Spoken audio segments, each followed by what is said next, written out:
What's the meaning of afar? Afar. Afar. Afar.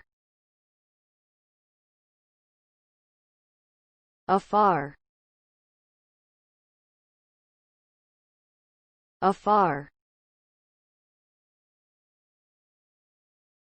Afar is an adverb that means at a distance, or from a far-off place. It can also be used as an adjective to describe something that is far away. The word connotes a sense of distance and separation, implying that the thing being referred to is out of reach or difficult to access. For example, if someone says they can see a mountain afar, it means that the mountain is visible from a distance.